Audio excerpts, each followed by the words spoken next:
이 시간 저에게 주시는 말씀은 요한계시록 7장 13절에서 17절까지의 말씀입니다. 장로 중 하나가 응답하여 나에게 이르되 이 흰옷 입은 자들이 누구며 또 어디서 왔느냐? 내가 말하기를 내 주여 당신이 아시나이다 하니 그가 나에게 이르되 이는 큰 환난에서 나오는 자들인데 어린 양의 피에 그 옷을 씻어 희게 하였느니라. 그러므로 그들이 하나님의 보좌 앞에 있고 또 그의 성전에서 밤낮 하나님을 섬김에 보좌에 앉으신 이가 그들 위에 장막을 치시리니 그들이 다시는 줄이지도 아니하며 목마르지도 아니하고 해나 아무 뜨거운 기운에 상하지도 아니하리니 이는 보좌 가운데에 계신 어린 양이 그들의 목자가 되사 생명수 샘으로 인도하시고 하나님께서 그들의 눈에서 모든 눈물을 씻어 주실 것임이니라. 아멘. 오늘 우리가 이제 살펴볼 말씀은 계시록 7장의 말씀인데요. 계시록 7장은 계시록 6장에서 시작된 7인의 재앙이 진행되는 과정에서 하나님이 사도 요한에게 또 하나의 보여주신 환상을 담고 있습니다. 그래서 내용적으로는 이제 계시록 6장과 7장이 서로 연결이 되지만 그러나 시간적으로 연속되지는 않는다는 게 이제 중요한 포인트인데요. 만약 이 둘을 계시록 6장과 7장을 연속되는 사건으로, 시간적인 연속되는 사건으로 볼 경우에는 논리적인 충돌을 피할 수가 없습니다. 한번 제가 볼게요. 계시록 6장 12절부터 13절 한번 보시면 내가 보니 여섯인을 떼실 때에 하늘의 별들이 무화과 나무가 대풍에 흔들려 설익은 열매가 떨어지는 것 같이 땅에 떨어지며. 아멘. 자, 보시는 것처럼 여섯 번째 인의 재앙은 지구를 넘어서 전 우주적인 재앙으로 확대됩니다. 여기서 말하는 하늘의 별들이란 지구보다도 말씀드렸죠, 수천억 배나 더 거대한 은하를 이야기한다고 했습니다. 물론 당시에 사도 요한은 몰랐겠지만 지금 과학이 발전은 우리는 잘 알죠. 하늘에 떠 있는 반짝이는 별들이 그냥 작은 행성 정도가 아니라 거대한 은하라는 것을요. 그러니 이 거대한 은하가 무화과 나무가 후두둑 떨어지는 것처럼 떨어져서 지구와 충돌하게 된다면 지구는 아마도 남아나지를 않게 될 것입니다. 그런데 7장 1절을 보세요. 계시록 7장 1절. 이일 후에 내가 내 천사가 땅 내 모퉁이에 선 것을 보니 땅의 사방의 바람을 붙잡아 바람으로 하여금 땅에나 바다에나 각종 나무에 불지 못하게 하더라. 아멘. 그렇게 6장에서 전 지구적인 재앙을 이야기하고 난 다음에 이어지는 계시록 7장 1절에 무엇이 다시 등장을 합니까? 여섯 번째 인의 재앙에서 이미 사라져 버려야 되는 땅과 바다와 나무가 다시 등장을 합니다. 그러니까 계시록 7장의 내용은 계시록 6장과 시간적으로 연속되지 않는다는 것을 우리가 얼마든지 알 수 있다는 거죠. 그렇다면 하나님은 왜 지금 7인의 재앙이 계속 진행되고 있는데 그 흐름을 끊으시고 새로운 환상을 요한에게 보여주셨을까? 그건요, 계시록 7장이 계시록 6장 17절에 나오는 질문에 대한 답이기 때문입니다. 계시록 7장은 뭐라고요? 계시록 6장 17절에 나오는 질문에 대한 답입니다. 자, 그걸 한번 이제 풀어볼 텐데 계시록 16장 15절을 우리 함께 읽겠습니다. 시작.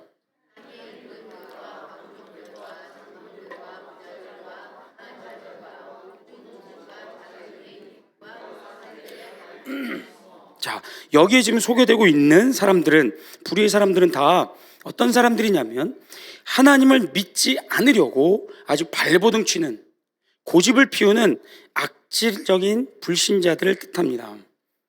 왜냐하면 이들은요, 지금 지구 종말을 초래하고 있는 전 우주적인 재앙의 원인을 알고 있기 때문입니다. 자, 16절을 보세요. 16절.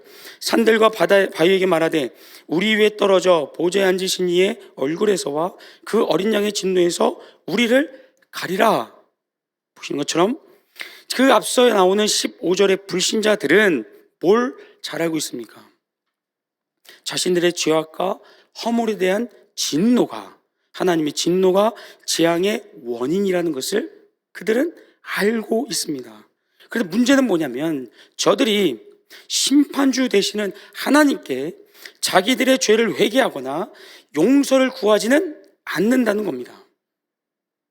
지금 하나님은 지구 종말이 임박한 상황 속에서도 불신자들에게 무엇을 주고 있냐면 회개할 시간을 주고 있습니다. 저들을 당장 죽이거나 당장에 심판하지 않으시고 회개할 수 있는 시간과 기회를 하나님이 주고 계십니다. 그럼에도 불구하고 그들은 감사하기는커녕 어떤 행동을 취합니까? 하나님의 얼굴을 피하여 산 굴과 바위 틈으로 숨어 들어갑니다. 그리고는 17절을 보세요. 17절 함께 읽겠습니다. 시작. 하더라. 아멘. 자, 하나님의 얼굴을 피하여 숨은 불신자들이 기껏 한다는 소리가 뭡니까? 회개할 시간을 주고 회개할 기회를 주고 있는 그 타이밍에 그들의 입에서 나오는 소리가 뭡니까? 누가 성부 하나님과 성자 하나님의 진노 앞에 능히 설 수 있겠는가라고 질문을 던지고 있습니다. 그런데 이 질문에 대한 그들이 갖고 있는 대답이 뭐냐면요, 설 수 있다는 거예요, 없다는 거예요? 하나님의 진노 앞에 누구도 설 수 없다는 겁니다. 왜냐하면 하나님의 진노가 너무 크기 때문에요. 더 정확히 말하면 하나님은 너무나도 잔인하시고 무자비하고 무시무시한 분이기 때문에 자기들이 아무리 회개를 해도 소용이 없다는 겁니다. 어차피 하나님이 자기들을 용서해 주지 않을 거라는 결론을 가지고 지금 비아냥대고 있는 겁니다. 하나님의 진노 앞에 감히 누가 설 수 있겠는가? 여러분, 제가 이 구절을 묵상하면서 정말 마음이 답답했습니다. 왜 답답했냐면 정말 저들이 하나님 앞에 엎드려서 회개했냐 말이죠. 정말 저들이 하나님, 저 죄인입니다, 제가 지금까지 지은 죄 다 잘못했습니다, 용서해 주세요, 구원해 주세요라고 그들이 구했냐 말이죠. 하나님은 지금 시간을 주고 계시는데, 회개할 기회를 주고 계시는데도 그들은 회개하지를 않으면서 그 대신에 뭘 구하냐면요, 16절에 우리가 봤었죠. 산들과 바위에게 어떻게 하라고요? 자기들 머리 위에 떨어져 달라고 애원을 합니다. 이게 무슨 말이냐면 저들은 하나님이 정말 무서워서 숨은 게 사실은 아니라는 거예요. 그냥 하나님이 싫은 겁니다. 하나님을 하나님으로 인정하기가 싫고 예수님을 구원자로 믿기가 싫으니까 뭡니까? 차라리 뭐가 낫다고요? 산과 바위에 깔려 죽어버린 게 낫다고요. 그러나 이런 악한 본심을 숨긴 채 자신들이 회개하지 않는 이유로 뭘 들고 있다고요? 하나님의 진노와 하나님의 공의를 지금 핑계대고 있다는 겁니다. 이렇게 하나님이 무서운 분인데 누가 감히 그 하나님 앞에 설 수 있겠으며 누가 용서를 받을 수 있겠냐면서 끈질기게, 정말 끈질기게 하나님의 호의를, 하나님의 은혜를 지금 물리치고 있다는 겁니다. 자, 불신자들의 이런 조롱에 대한 하나님의 대답이 바로 계시록 7장의 내용입니다. 저들의 말처럼 하나님은요, 여러분, 보통 무서운 분이 아닙니다. 죄에 대한 하나님의 진노와 노여움을 막을 자는 세상에 한 사람도 없습니다. 하나님은 이 세상의 죄악을 심판하기 위하여 온 우주와 피조물을 다 동원해서 죄악을 심판하실 수 있는 어마어마한 분입니다. 하지만 이게 다가 아니죠.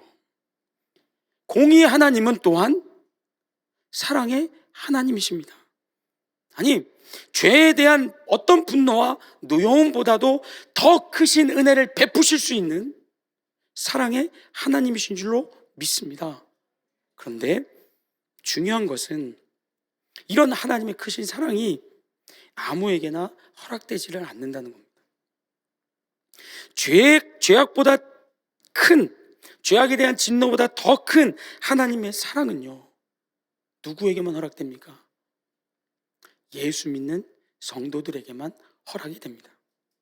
세상의 지위 고하와 빈부귀천을 막론하고요, 오직 예수님을 구원자로 믿고 구원받은 성도들에게만 계시록 7장의 표현으로 바꾸면 이마에 하나님의 그 도장을 받은, 하나님의 인침을 받은 하나님의 종들에게만 무엇이 주어진다고요? 하나님의 진노보다 더 큰 사랑, 더 큰 은혜가 주어진다는 겁니다. 즉 하나님의 진노 앞에 설 자가 없다는 불신자들의 조롱에 맞서서 하나님의 진노를 피할 뿐만 아니라 구원받는 성도들이 있다, 다 심판받는 거 아니다, 진노보다 더 큰 사랑을 받는 자들이 있다라는 것을 보여주기 위해서, 그걸 선포하기 위해서 계시록 7장이 기록되어 있다는 겁니다. 따라서 요한계시록 7장의 가장 중요한 메시지는요, 이겁니다. 불신자와는 다른 성도의 운명입니다. 계시록 6장에 기록된 불신자들의 끔찍한 최후와 대조하여서 예수 믿는 성도들의 삶이 얼마나 영광스럽고 얼마나 복이 가득한가, 이걸 보여주고자 하나님께서 요한에게 또 하나의 환상을 보여주셨다는 거죠. 오직 예수 믿는 성도에게만 허락되는 하나님의 놀라운 은혜와 영광스러운 그 운명이 계시록 7장의 가장 중요한 메시지라는 거 여러분 기억해 주시면서 이제 본론으로 들어가도록 하겠습니다. 계시록 7장은 크게 둘로 나눠집니다. 하나는 전반부는 이 땅에서 주어진 성도의 복된 삶을 이야기하면서 계시록 7장 1절부터 8절까지 나오고요. 이제 9절 이하로는 천국에 들어간 성도들의 영광스러운 모습을 보여줍니다. 먼저 이 땅에서 성도에게 허락된 복이란 바로 하나님의 보호하심입니다. 하나님 보호하심. 계시록 7장 2절부터 4절 말씀을 우리 한번 읽겠습니다. 시작.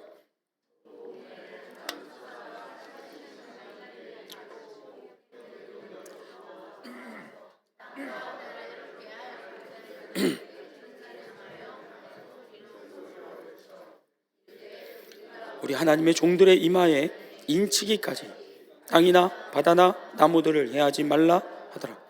내가 인침을 받은 자의 수를 들으니 이스라엘 자손의 각 지파 중에서 인침을 받은 자들이 14만 4천이니 아멘. 자, 보시는 것처럼 예수 믿는 성도들은 죄에 대한 하나님의 진노로부터 뭘 받습니까? 보호하심을 받습니다. 그리고 이 하나님의 보호하심은 구원받는 자의 수가 차기 때까지 계속 이제 되게 되는데, 계시록 7장은 구원의 완성을 14만 4천이라는 숫자로 표현을 합니다. 여러분, 이 14만 4천은요 신천지나 여호와의 증인 같은 이단들의 주장처럼 문자 그대로 14만 4천 명을 의미하지가 않습니다. 14만 4천이라는 숫자는 하나님의 구원 계획이 완벽하게 완전하게 성취되었다는 것을 상징적으로 표현하는 표현에 불과합니다. 그래서 개인적으로 저는 이 14만 4천을 구약의 12지파 곱하기 신약의 12사도 곱하기 유대인들에게 있어서 완전수를 의미하는 10을 3번 곱한 것으로, 그렇게 해서 나온 숫자로 저는 해석을 합니다. 물론 제 생각이 100% 맞는 것은 아닙니다. 여러분들이 주석책을 보시게 되면 이 14만 4천을 조합하는 숫자들은 다릅니다. 이제 주석가들마다 조금씩 다릅니다. 그러나 저는 구약 시대와 신약 시대를 아우르는 구원의 완성으로 이 숫자를 해석하기 때문에 구약의 12지파와 신약의 12사도 그리고 완전수를 뜻하는 10의 3의 제곱수를 곱한 것으로 저는 해석을 합니다. 그런데 중요한 것은 14만 4천이 어떻게 이루어져 있느냐보다 그것이 상징적인 숫자라는 데 있습니다. 여기에는 어느 주석가도 이견이 없습니다. 왜냐하면 계시록 7장 9절을 보세요. 7장 9절. 이일 후에 내가 보니 각 나라와 족속과 백성과 방언에서 아무도 능히 셀 수 없는 큰 무리가 나와 흰옷을 입고 손에 종려 가지를 들고 보좌과 어린 양 앞에 서서. 아멘.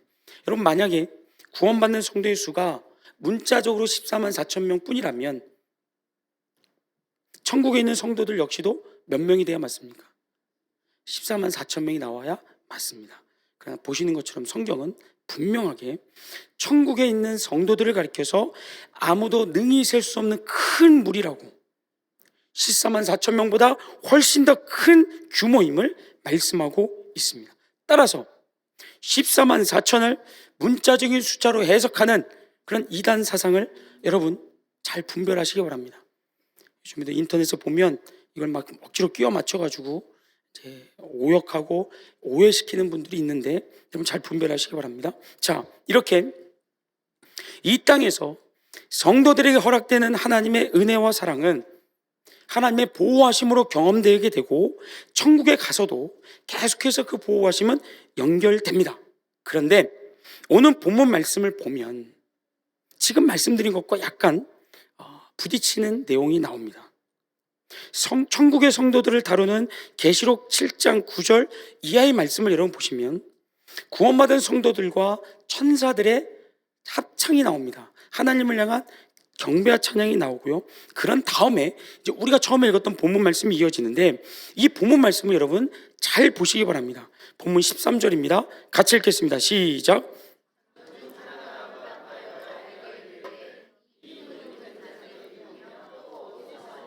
아멘. 여러분 여기서 흰옷 입은 자들은 누구를 얘기할까요? 흰옷 입은 자들은요, 이 땅에서 예수 믿고 구원받아 하나님의 진노를 피했고 하나님의 보호하심을 받아 천국에 들어온 성도들을 이야기합니다. 그런데 이 구원받은 성도들이 이 땅에서 어떤 복을 누린다고 했다고요? 하나님의 보호하심을 받는다고요. 예수 믿지 않는 불신자들은 하나님의 진노 아래 놓여서 비참한 최후를 맞이한 운명을 갖지만 구원받은 성도들은 죄로 인한 하나님의 진노로부터 보호를 받고 구원을 받는다고 했습니다. 그렇죠? 그런데 14절을 보세요. 14절 역시 읽겠습니다. 시작.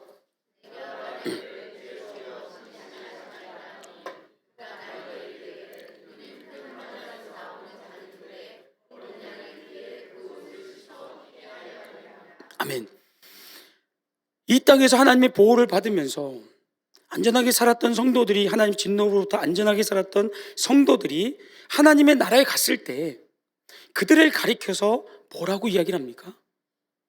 어떤 사람들이라고요? 큰 환난에서 나오는 자들이라고요. 대체 이 땅에서 하나님의 보호를 받는 성도들이 큰 환난을 당한다는 게 무슨 말인가? 계시록 말씀만 보면 이해하기가 어렵습니다. 잘 안 됩니다.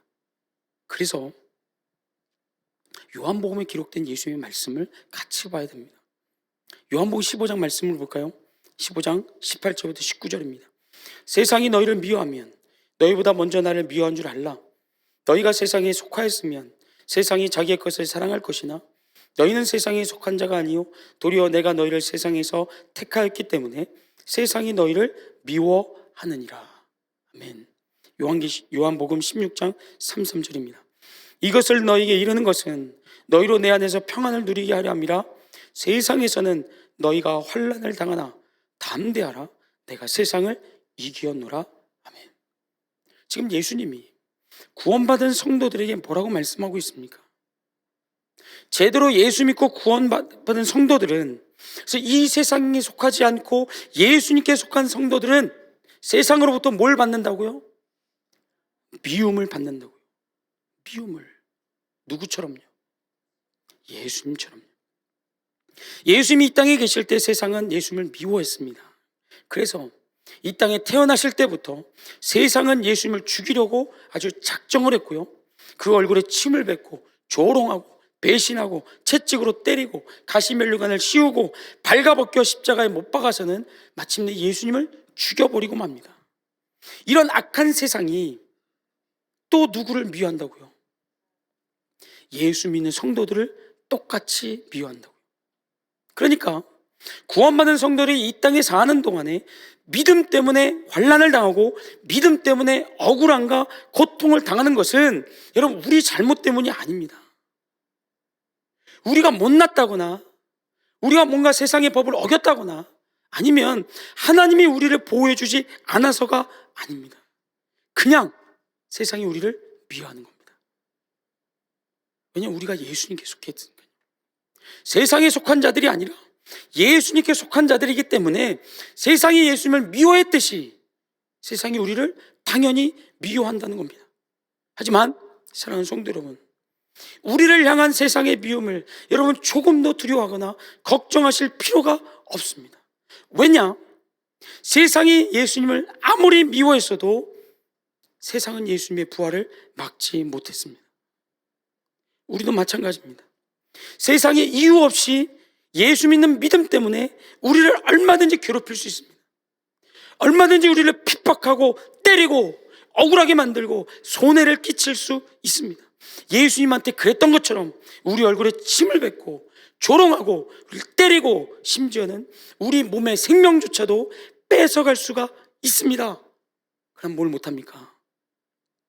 성도의 영광스러운 부활은 세상이 막지를 못합니다.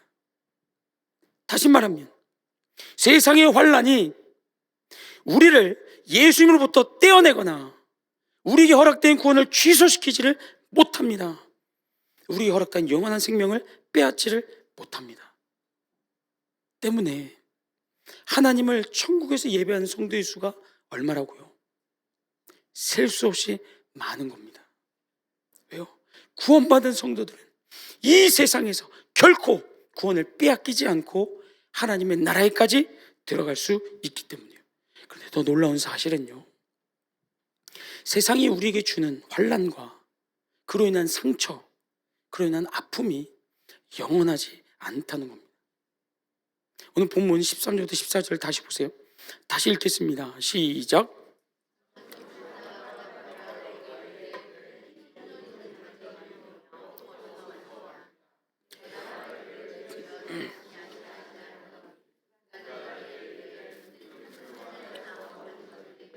어린 양의 피에 그 옷을 씻어 희게 하였느니라. 아멘. 여러분, 요한이 지금 흰 옷 입은 자들을 보면서 저들이 환난당한 흔적을 발견했습니까? 못했습니까? 만약에 요한이 흰 옷 입은 성도들에게서 환난을 당한, 상처 입은, 고통당한 흔적을 발견했더라면 장로가 물었을 때 왠지 저분들이 환난에서부터 온 것 같습니다. 고통과 괴로움을 당하다 온 것 같습니다 라고 이야기했을 겁니다. 그런데 요한의 눈에는 아무것도 보이지 않았습니다. 왜요? 저들이 이 땅에 사는 동안에 세상이 그들에게 남긴 상처, 마음을 핥히고 찌르고 때리고 고통을 주었던 그 모든 상처가 다 씻겨졌기 때문입니다. 세상이 우리에게 줄 수 있는 고통은, 환난은 천국까지 이어지는 영원한 고통이 아니라는 겁니다. 일시적입니다. 유한한 고통이라는 거죠. 천국 갈 때 우리는 이 세상에서 받았던 그 억울함, 고통, 슬픔, 눈물, 그거 다 여기에 두고 갑니다. 하나님의 나라까지 가지고 가지 않습니다. 이제 말씀을 정리하려고 합니다. 우리가 살펴본 계시록 7장은 불신자와 성도의 다른 운명을 주제로 하여 계시록 6장에 기록된 불신자들의 끔찍한 최후와 우리 성도들의 복되고 영광스러운 삶을 대조시키고 있습니다. 물론 이 땅에서 제대로 예수 믿는 성도들은 세상의 미움을 받습니다. 누구처럼요? 예수님처럼요. 그러나 구원받은 성도들이 믿음 때문에 당하는 세상의 환난은 여러분 복입니다. 축복입니다. 왜요? 내가 지금 예수님을 제대로 믿고 있구나. 내가 정말 예수님께 속한 사람이구나. 세상이 나를 인정해 주는구나. 나같이 부족한 자인데, 나 너무나 연약한데, 아무것도 아닌데 내가 작은 예수라고 세상이 날 인정해 주는구나. 세상이 우리에게 주는 환난은 그겁니다. 내가 예수 믿는다는 확실한 증거입니다. 그러니 복이 아닐 수 없습니다. 예수님 말씀하셨죠? 너희가 세상에서 환난을 당하거든 뭐 하라고요? 기뻐하고 즐거워하라. 하늘에 있는 너희 선조들도 이같이 당하였느니라. 사랑하는 성도 여러분, 말씀을 마치면서 오늘 본문 말씀이 17절을 우리 함께 읽도록 하겠습니다. 같이 읽겠습니다. 이는 보좌 가운데 계신 어린 양이 그들의 목자가 되사 생명수샘으로 인도하시고 하나님께서 그들의 눈에서 모든 눈물을 씻어 주실 것임이라. 아멘. 이 말씀을 믿으십니까? 그렇다면 이 세상에 사는 동안 기쁨으로 환난을 감당하시기 바랍니다. 세상이 우리를 미워할 때 억울해하지 마시고 이 일을 갈면서 두고 봐라. 당한 배로 10배로 100배로 내가 갚아주겠다. 복수를 꿈꾸지 마시고 우리가 기뻐하시기 바랍니다. 즐거워하시기 바랍니다. 그냥 그 눈물을 우리 주님께서 닦아주실 겁니다. 그리고 우리에게 거룩한 흰옷을 입혀주셔서 이 세상에서 당한 그 아픔과 억울함을 영광으로 바꿔주시고 우리의 자랑으로 우리의 간증으로 바꾸사 천국에서의 삶을 영원토록 복되게 하실 줄로 믿습니다. 아멘.